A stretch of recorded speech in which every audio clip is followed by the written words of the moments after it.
I really feel that nature was the thing that in many ways taught me gratitude. I was using substances in order to mask and cope with depression and anxiety. And those are things that follow you around everywhere, and they impact every part of your life. And in those times where I'm able to just kind of get lost in nature, it's an opportunity to reconnect and to recognize that I've never been apart from it to begin with. Even if I feel disconnected, I'm not. And the opportunity to, just observe those patterns and observe those rhythms for me were a reconnection point at a time in my life where I really needed to feel connected. And I was able to find gratitude in that time and space. And probably over the course of a couple of years, came to the realization that gratitude and happiness are really a matter of choice.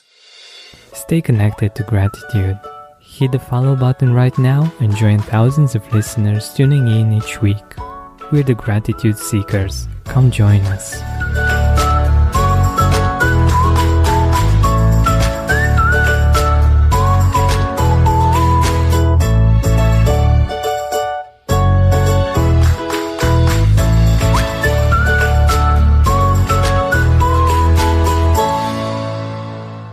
Hi, Gratitude Seeker. Welcome to a new episode of the Gratitude Podcast. Our guest from today is an educator, speaker, and business advisor. Through mindfulness, systems thinking, and regenerative design, he empowers the growth and development of individuals and communities. As a business advisor, he fosters healthy organizational cultures through process optimization, wellness integration, and environmental restoration. He dedicates himself to humanitarian and environmental endeavors to generate systemic change for the common good. Ian C. Williams, welcome to the Gratitude Podcast. Thank you very much. Happy to be here, Georgian. Happy to have you here, and I'm really happy that we're going to have this conversation because, as you might know, in many of the conversations that I had on the podcast, a recurring theme that's related to gratitude is nature, and how connecting with nature actually helps us connect to gratitude more. But we'll speak about this in a bit. Let us know a little bit more about you, about your work, about the book that you've written. Happy to do that. Professionally, I work as a business advisor and consultant right now, predominantly with, mission-driven social enterprise organizations, those that are really focused on social and or environmental justice. And we can perhaps dive into that a bit later in more depth. But I'm also a speaker and an author. Just released a book entitled Soil and Spirit, Seeds of Purpose, Nature's Insight, and the Deep Work of Transformational Change. And it's really kind of the why around all of my work as a person and a professional. Central theme or ethos to that book is really that in order to meet these and solve and address these grand challenges that we find ourselves amidst in this time globally, we all as individuals need to do our own inner work so that we can show up as more effective change agents in the world. So work with individuals and communities, engage in speaking events, and then also work with organizations to try and help facilitate that transformational change process. Wonderful. And yeah, I think nature is an amazing source of inspiration. It's one of the most amazing sources of inspiration that we can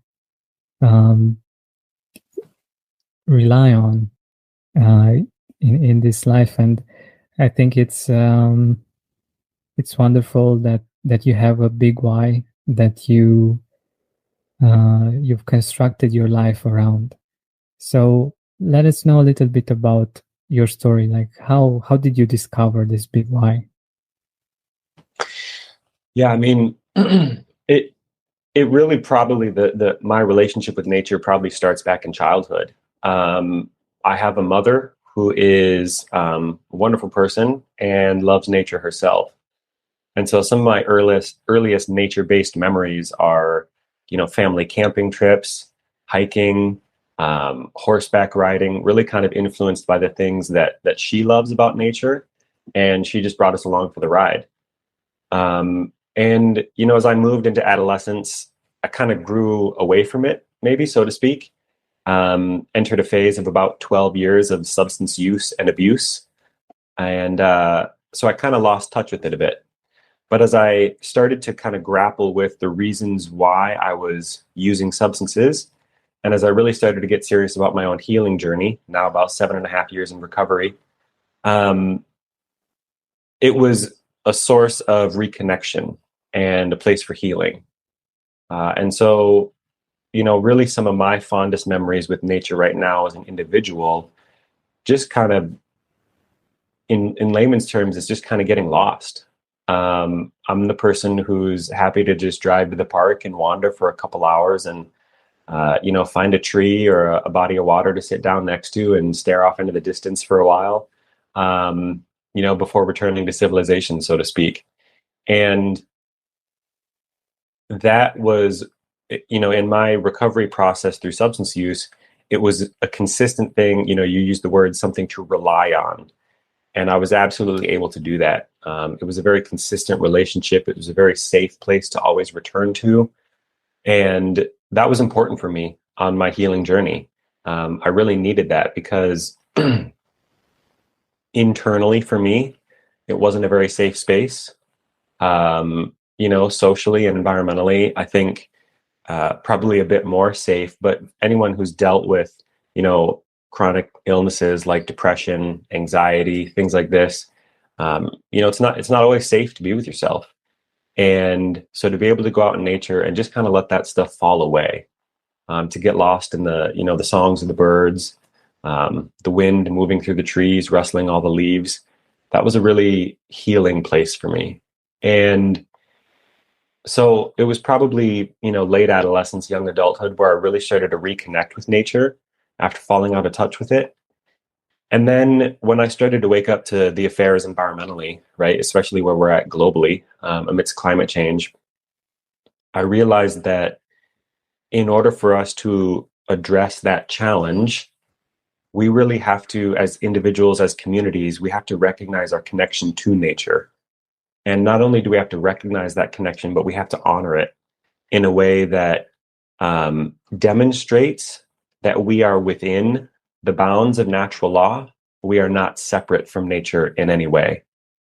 And I think this is, something that's been said a number of times by a number of different individuals. It's not necessarily anything particularly unique, but I think it's crucial and essential for our healing as a civilization right now, because, nature's been doing this for billions of years, and she's got a lot of things to teach us, and she's got a lot of things to give us. And so being the benefactor of those gifts over the years, there's just a deep reverence for me. It's a place that I still return to when I need to quiet the mind, settle the heart. And it's a passion that I'd like to share with the rest of the world, because it's been critical in my own healing journey. Yeah, most definitely. I can totally imagine you doing that, like what you mentioned in the beginning, just walking around and finding a place to sit and just be there with nature.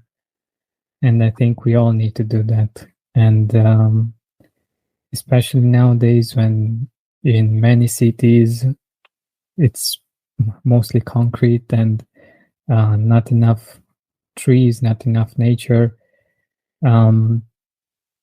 we tend to get disconnected, and we tend to not realize that we're part of something bigger, that we're part of a huge organism that that we're living on, and that we are a part of, actually. And yeah, I think this is an important topic that gratitude can actually help us see more. I know for sure that, at least in my experience, when I go out in nature and I connect with nature, I don't know, it just makes sense even though those things that didn't make sense when I was in my um, concrete box, they made sense when I was out in nature, and I could make sense of things in a totally different way. And yeah, when we are grateful for nature, I think we're more aware of the fact that we are connected to it, and that yeah, we also have a responsibility towards it, right? Yeah, I really feel that nature was the thing that in many ways taught me gratitude. Um, I was using substances in order to mask and cope with depression and anxiety. And those are things that follow you around everywhere and they impact every part of your life.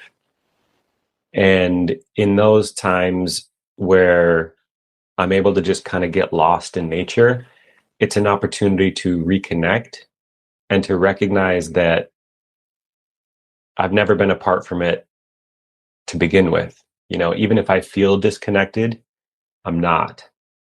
And the opportunity to, just observe those patterns and observe those rhythms for me were a reconnection point at a time in my life where I really needed to feel connected. And I was able to find gratitude in that time and space. And probably over the course of a couple of years, came to the realization that gratitude and happiness are really a matter of choice. They're a matter of perspective. And I think that's probably something that it may run the risk of sounding a little insensitive or even a little privileged. Um, but ultimately, the awakening that I had was I can choose to be grateful for anything at any time. And often what that looks like in the day to day, right, when we're stuck in our concrete boxes, um, is the little things, right? Recording this podcast with you right now, I'm actually grateful for the fact that my house is not perfectly insulated because I can hear the birds waking up on my side of the world. Um, and that's a little connection with nature, and it's about perspective in many ways, right? Certainly here in North America, I think there's this association that nature equals wilderness, right? You need to be out in the vast expanse of the open land in order to actually be connecting with nature. And I don't feel that that's the case. And perhaps it's just something that I'm, reaching for living in this city life. But oftentimes just going to a city park and sitting underneath the tree and staring up at the sky is enough for me to just kind of reset. Um, 10 years ago, probably wouldn't have been enough. 10 years ago, I really had to get out and get alone and get far away. And I still enjoy those moments and I still make time to do that. But um, that realization that gratitude is a matter of choice was something that was really profound for me and really helpful for my emotional and mental well-being. This podcast is sponsored by BetterHelp. Being aware of who we are is something that helps us in all of our decisions to make sure we're aligned and on the path we truly desire. When I realized I was doing a lot of things rigidly just to prove that I'm reliable, I started working on the deeper wound that kept me back through this unkind behavior towards myself. In my therapy session, I was helped to see what I've been pushing away because of that and started shifting it, offering myself time, priority, and the necessary vulnerability to ask for help and rely on others. Therapy can help us find out new things about ourselves and free us from those things that don't help us anymore. Give BetterHelp a try. It's convenient, flexible, and suited to your schedule. Discover your potential with BetterHelp. Visit betterhelp.com/gratitude today to get 10% off your first month. That's BetterHelp, HELP.com/gratitude. And to your point there at the end, it was absolutely something that taught me about our responsibility And I try to be very careful with my language because I think it's easy to suggest that, we need to be more responsible in the way that we care for nature. But part of what the book is about and part of what my teachings are about is that we don't need to necessarily, we actually need to recognize that we are not caring for nature. Nature is caring for us. And so that responsibility isn't imposing our will on the planet. It's allowing us to recognize, or encouraging us to recognize, our space within this giant organism, as you called it. We're not living on this planet, we're living in this planet. And that fundamental perspective shift can really change the way that we relate to and associate with the world around us. And I really feel that perspective shift comes from inner work, self-realization, self-development. And those things are also a matter of choice. And we could talk a lot about the resources that I've used along the way in order to, help myself, because we're all living in community, and that's a human need. But that sense of responsibility, I think, is something that is a driving factor for me. I get spun out about the state of affairs on a pretty regular basis still. And getting out of bed in the morning is an opportunity to, devote another day to something that is important to me. And I really feel as though, if we can redefine, restructure, understand our relationship with the natural world a bit better, we'll have a lot more solutions waiting for us in order to address some of these grand challenges. Yeah, definitely. And when you were talking about what we can all do about nature and in relation to nature each day, I was thinking about, I'm sure you've seen those images, and I'm sure most of our listeners have seen those images with people from different parts of the world that for many, many years, each day they planted a tree or a few trees or something like this, and they photographed a certain hill or something, I don't know, 10, 20, 30 years ago, and now, and what a huge difference that made. And it just makes you think what you can do each day to influence things for the good. So what are some things that you believe that we can do? Well, I think I want to frame my answer by the way that I approach my work, which is kind of two halves. First is individuals, second is organizations. From a macro perspective, we've got massive initiatives that need to be pushed forward and scaled quickly. And, that's, I think, fortunately, something that is now entering the zeitgeist, or the common paradigm in the world of business, and personal and familial lives, right? We've kind of got these major things that we need to tackle: energy production and consumption, transportation, industries, particularly agriculture. These are areas of collective society and civilization that really need innovative solutions. Fortunately, we have some great solutions already out there, but making ourselves more aware of them, and then really being intentional about scaling them and advocating for them, and working on them from a not just a policy standpoint, not just a market standpoint, but also an awareness standpoint. Those things are going to be absolutely crucial from a climate change perspective. And, we could dive deeper into those, but to to answer your question a little bit more directly, I'll start with individuals. It's largely influenced by my own personal experience. And the first thing that I would encourage people to do is expand their lens of awareness around what it means to relate with nature. And that might mean redefining your definition of nature. It's one of the reasons that I'm really passionate about food and agriculture, because, most humans eat every day. If they're privileged enough to do so and they have the resources and it's available to them. I should say most people in, the developing world, the global north. That's an opportunity to interact with nature every single day. And it's also an opportunity to advocate for a healthier agriculture system every single day.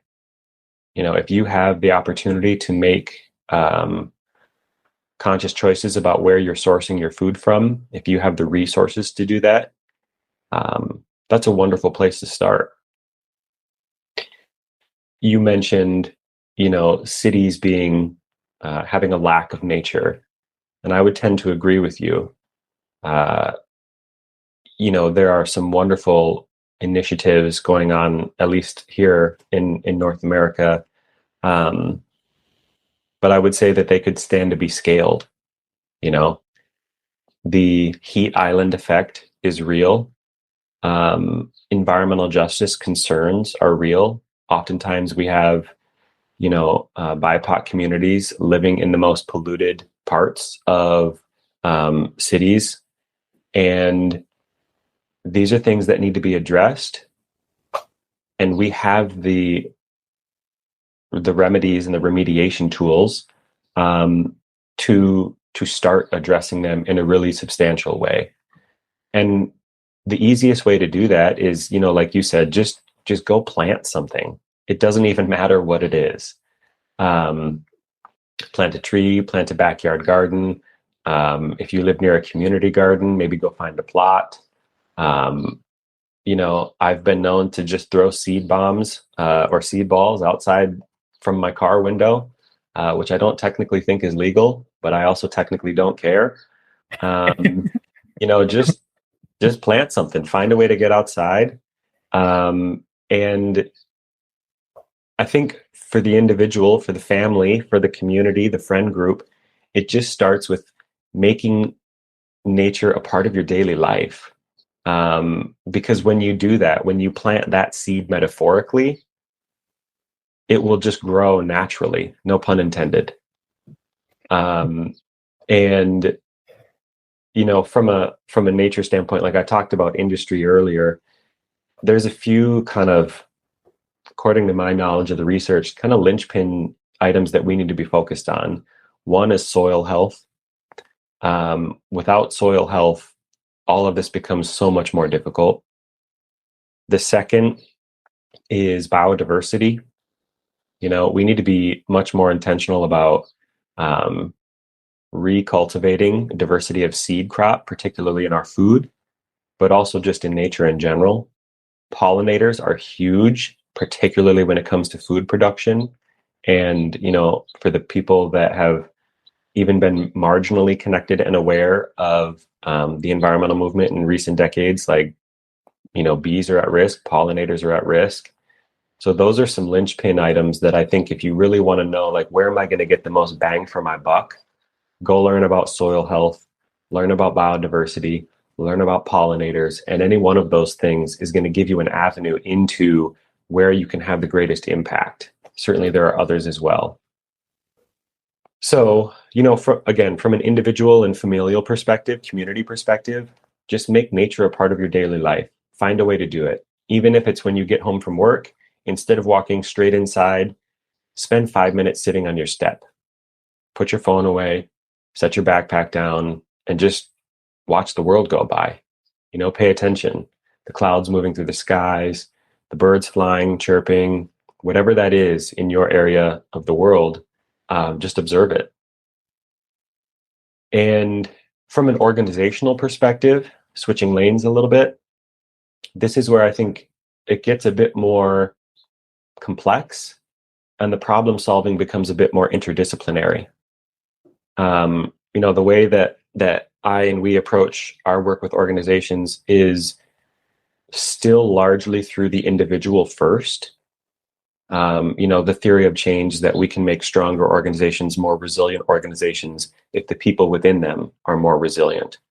And so we still approach our work from the inside out in that way, focusing on organizational efficiency and operational effectiveness, so that we can improve the day-to-day working experience of the people at that organization.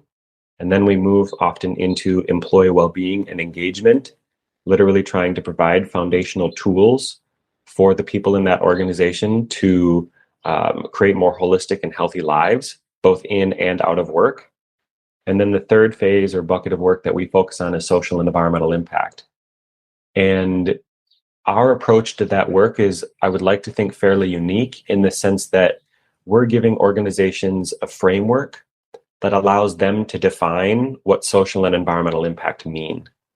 So we're doing a lot of qualitative research, analysis, and then custom program design and delivery that allows organizations to say, this is what we care about, and this is what we make a stand for, because these are what the people inside this organization care about and want to stand for.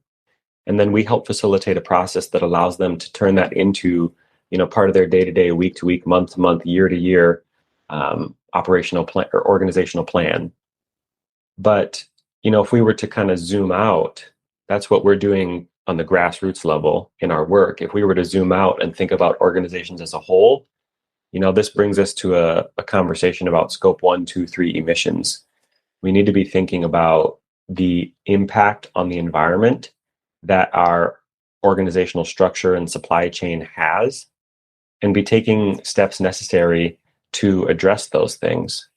But that's certainly not the only way to do it, right? Many organizations have volunteer programs that allow their people to either take time off to volunteer for the things that they're passionate about individually, or to collectively volunteer together. And so, if you're an organization that has that baked into your plan, or if you're thinking about baking that into your organizational infrastructure, consider organizing something around connecting with nature, whatever that looks like. Years ago, I worked at a arboretum that was connected to the University of Minnesota. And, we regularly had corporate volunteering events where a group of members from an organization would come out. They had mandatory volunteer hours, which, set your opinions aside about those mandatory volunteer hours. But they would come out to the arboretum and they would help us get the children's garden ready for the growing season. And that was monumentally helpful. And inevitably every year, you're there and everybody shows up at 7:30, 8 in the morning, and they've all got their coffee and they're not really happy to be there. And by the end of the day, I'd like to think that I saw a few faces and personalities turn around, and perhaps it was doing something that just wasn't work and a little bit out of the norm. But I'd also like to think that nature really had a role in that, right? Getting their hands in the dirt, imagining the children there throughout the growing season, learning about the importance of what they're doing and how it connected to preparing the garden for the growing season. It so often turned the day around. And there's an infinite number of ways that we can really advocate and work with nature, but I think it really begins with developing awareness around it and then just taking a step. It doesn't matter where you start, but it does matter that you start. Definitely. And you gave us some amazing ideas, and I just love the way you started from the individual and went really on a planetary level, and it's beautiful how we can all have an impact, and we already have an impact whether we realize it or not. And that's why I think it's important to be aware, like you mentioned, to be aware of our connection with nature and the fact that we are in this together, and we are part of it. And I was just thinking that Um, Many of us are living in apartment blocks that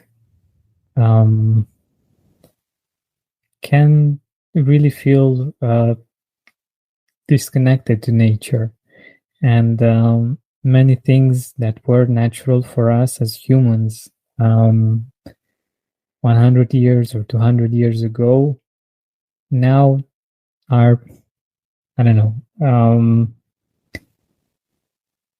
just not part of our daily life, Mm-hmm. And I think that there are some of those things that our great grandfathers did that we need to take a look at and to bring back to our life in one way or another, because it was harder for them from many points of view, and it's much better today. But there still were some things like you mentioned. Just I loved your example. Before going inside, just to stay for a moment, because many of us just go outside of our house, of our apartment. We get in a car or in another mode of transportation. We get to another building, usually, and when we do what we need to do there, we again in another box, in a metal box, we get back to our concrete box, and that's, for many of us, that's life. Mm-hmm. And just taking those 2 minutes or so to realize that you're breathing the fresh air, you're listening to the beautiful songs of the birds, and just feel the air on your skin. I think these are essentials. Yeah, the example of, going from one box to another box inside of a metal box, if you own your own car, it is the reality for many of us in the developed world, and the opportunity to make different choices is often a luxury. It's often a privilege. But to go back to that sense of responsibility, one of the things that is helpful for me is to remember, as someone who is a part of the global north, I am part of the uh, group of people on this planet who is privileged enough to have a seat at the table and to advocate for doing things differently. And there's a sense of responsibility there, undoubtedly. Um, when friends reach out, or if I reach out to friends to get together, one of the things, it's a very small change, but it's made a huge impact on my life, is instead of, going to a restaurant or going to a coffee shop, I've just started asking people if they're willing to go for a walk instead. Mm. And, so instead of going from one box to another box, I'm going from one box to a park, or Yeah. even down the city streets, right? Um, that's had a that's had actually a profound impact on my life. And I've noticed that, after those times where I'm socializing with others, if I'm if I were to compare the times that I'm on a walk outside versus the times that I meet someone indoors for coffee or food, um, I usually leave feeling a bit better after I've spent that time outside. And so again, a small shift, but an opportunity to do it. And it doesn't always work out. But what I found is that more often than not, people are like, yeah, that's actually a great idea. It's been a while since I've been for a walk. Mm.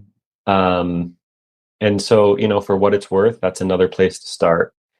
The other thing that I have really enjoyed learning about over the years is this field of research known as nature-based therapeutics. And I was fortunate enough, and still am, to have a mentor and friend in that space. And the reality of this conversation about nature, and I think, if we could maybe bring it back to the notion of gratitude, um, nature-based therapeutics is this field that studies the therapeutic qualities of nature for those who aren't aware of it. And at this point, it's not a very old body of research, but at this point, there's substantial and overwhelming evidence that nature is beneficial for our health and well-being. It can, promote pro-social behaviors, which I think is definitely great for someone like me who has deeply introverted tendencies. It can lower stress. There's all of these impacts that it has on our health and well-being. And the beauty is, we don't need to do anything other than get out into nature. And surprisingly, we don't even need all that much of it in order to get the effects. And don't quote me on this because it's been a while since I read the book. And that book now is actually a couple years old, so the research may have changed. But it was somewhere between like 3 to 5 hours a month out in nature is scientifically demonstrated to impact health and well-being in a positive way. So it's not even that much time. And I know, many of us lead extremely busy lives, but the opportunity to slow down is not just one that's feel good for our health, it's one that is scientifically good for our health. And so if there's anyone listening who just feels like there's a little bit of fluff to this conversation, just get out in nature and you'll feel better, I would just encourage them to consider the fact that there actually is science behind it. And, I think that if you mentioned like 100 or 200 years ago, our forefathers and mothers were living a different life. Absolutely true, right? I mean, I'm the first one to admit that I'm not a history buff, but when we started to mechanize the way that we interact with the world, right, Industrial Revolution times, we really changed our relationship with nature. And it's not necessarily in a bad way, because that has provided so many conveniences that many of us in the global north have now the opportunity to experience and live with on a daily basis. And they improve our lives immensely. But it may have resulted in a disconnectedness. And that's not necessarily, the cell phone's fault or the computer's fault or the car's fault. It's a matter of choice, right? This is the life, and whether we're conscious or unconscious about the life that we're living, in every moment, we have the opportunity to be conscious about the choices that we're making. And for those of us in our generation, we inherit the world from the generation before us. And that's a cycle that continues indefinitely, so long as our species is alive to continue living on this planet. And every day we have a choice to decide what this world's going to look like and what world we're going to be leaving for the next generation. And for me particularly, I'm motivated by the fact that we have an opportunity to essentially, and this is putting it a little bluntly and a bit harsh perhaps, but we have an opportunity to decide whether our species is going to survive or not. And this planet's been through 5 mass extinctions already, and the 6th is knocking on our door. And we have an opportunity to decide how we respond. And that takes a bit of intentionality. It takes a bit of conscious awareness. And if you're a science person who needs the data to back it up, go find it. It's out there. If you're, an emotive being who needs to feel a little bit better or to feel aligned with the decisions that you're making, go connect with nature and feel those feelings. If you're a social person or you're an activist, there are plenty of communities and organizations and events out there for you to really feel like, you're doing something. But again, this leads back to my own theory of change, which is all of this work happens from the inside out. If we're waiting for institutions and governments and organizations to make all these changes so that we as individuals get the opportunity to continue to see this life through, we're missing an opportunity to take responsibility for our lives and our well-being. the organizations, the policy, government, etc., that's just half the equation. The other half of the equation is how we as individuals and communities respond. And we have an opportunity as well as a responsibility. And again, I would just go back to it doesn't necessarily matter where you start, but it does matter that you start. And every day is an opportunity to start again. So, yeah, perhaps a bit of a ramble there, but I just think it's important to recognize the opportunity that we have in front of us, and also recognize that if we take responsibility for this opportunity, we're not just doing it because it's the right thing to do. We're also doing it because it will, bottom line, be better for our health and well-being, and not just humans, but species across the board. Yeah, definitely. And I think you made a lot of sense. That's why I didn't stop you in any way, because for instance, you mentioned the Industrial Revolution. The whole point of it was economical. It didn't take into consideration our relationship with nature, what we will be doing with all of the things that we would be producing that we won't be needing anymore. We're just becoming aware of that. And I think it's very important for us to see that ourselves and our parents and maybe our grandparents that have been a part of this industrial revolution were just part of something bigger that happened throughout the Western world, at least. And we went with the flow as humans. That's why it's important for us as individuals, at least, to do some things differently, to do some things deliberately, because otherwise the flow of the day-to-day doesn't take into consideration this relationship with nature too much, because it's not something that has a direct impact. For instance, not many people, employers maybe think that employees need some time in nature, or think about activities that they can do in nature to help them be more productive or something like this. Something that I believe it's firstly our responsibility, and that's why I love the fact that you mentioned something very specific, the fact that we need 3 to 4 hours at least, in my opinion, per month to be in nature. And I think this is a very achievable goal for every one of us, no matter how busy. That's basically 1 hour per week to make sure that we are connected to nature one way or another.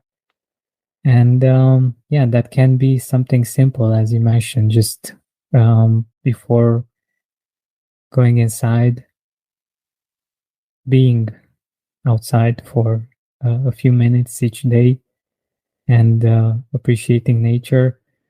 Also, like you mentioned, the parks and other places that help us connect to nature.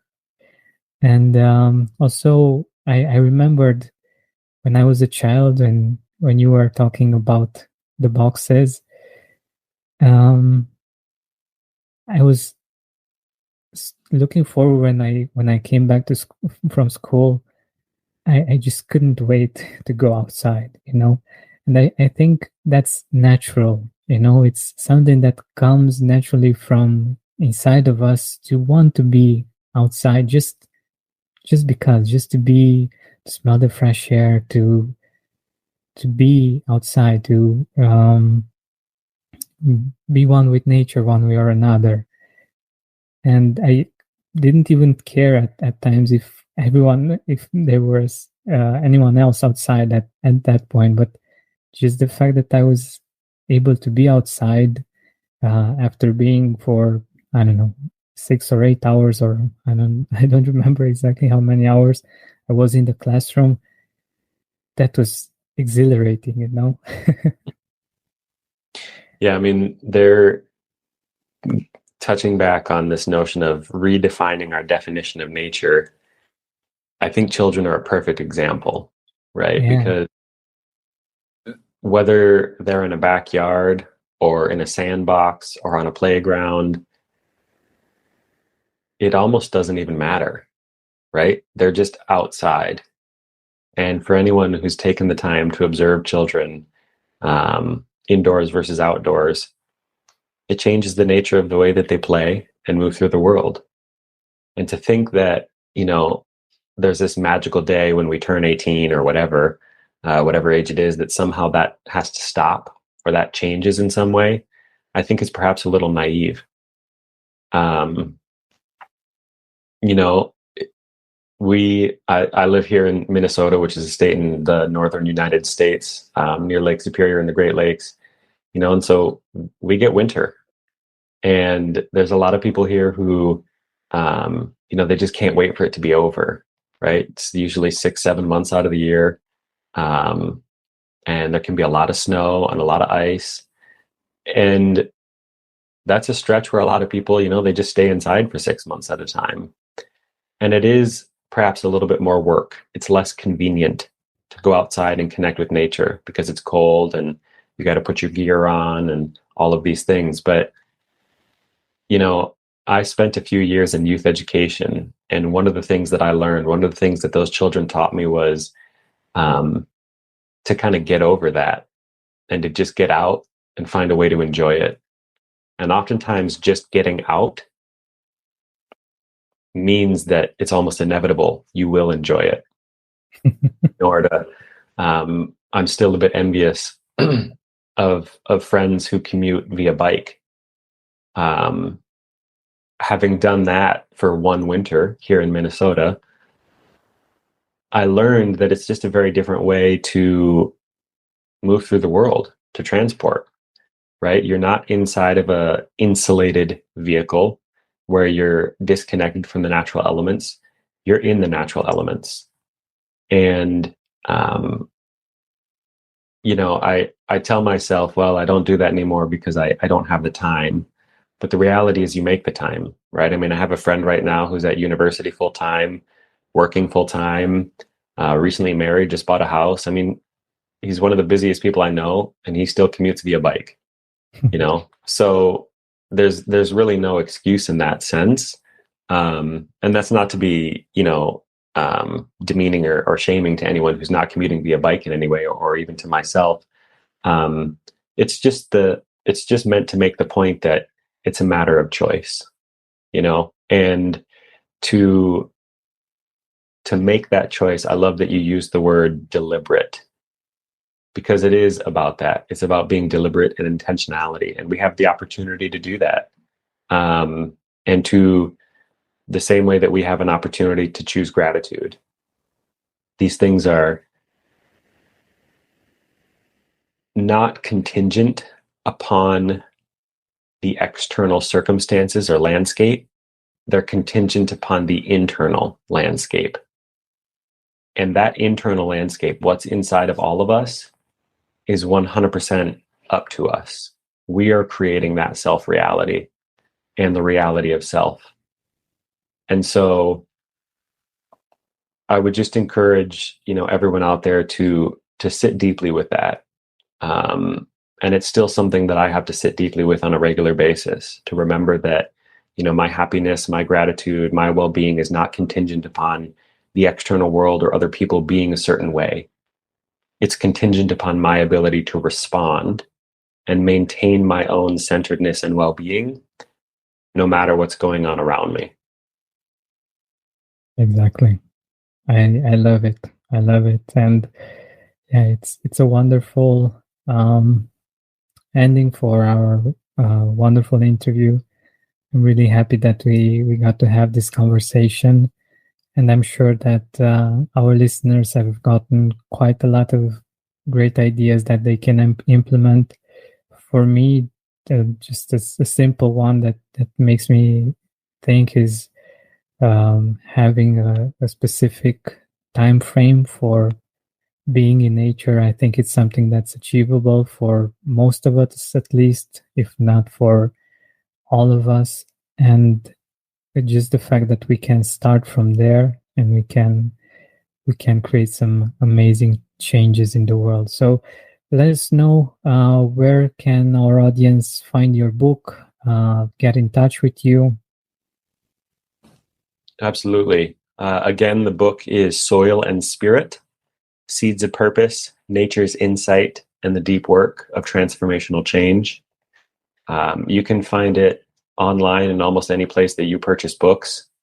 Amazon, Goodreads, Barnes and Nobles. Those are a few that are regular here for us in North America, the United States. But pretty much anywhere that you buy books online, you'll be able to find it. If you'd like to get in touch with me specifically, very happy to do so. Please reach out. You can find me on most social media channels with the handle @Revive You and I. It's Revive UANDI. And that's also my URL. So if you want to visit my personal website, which will also be an avenue into my organizational consulting services and speaking services, it's just www.reviveyouandi.com. So please reach out if you feel moved. Buy the book. Audiobook will be out soon, depending on when this podcast is published. And yeah, please reach out. And more importantly, please go find a friend and take a walk. I love this. Thank you so much. I really enjoyed our conversation. Thank you for the opportunity. It was great. Hey, Gratitude Seeker, thank you so much for taking the time to listen to this interview. I really appreciate it. And if you could think of one person that would also benefit from it, share it with them. It might actually be the inspiration that they need to make their day or maybe even their life much better. Thank you so much once again. This has been Georgian Benta. Don't forget to keep seeking and spreading gratitude.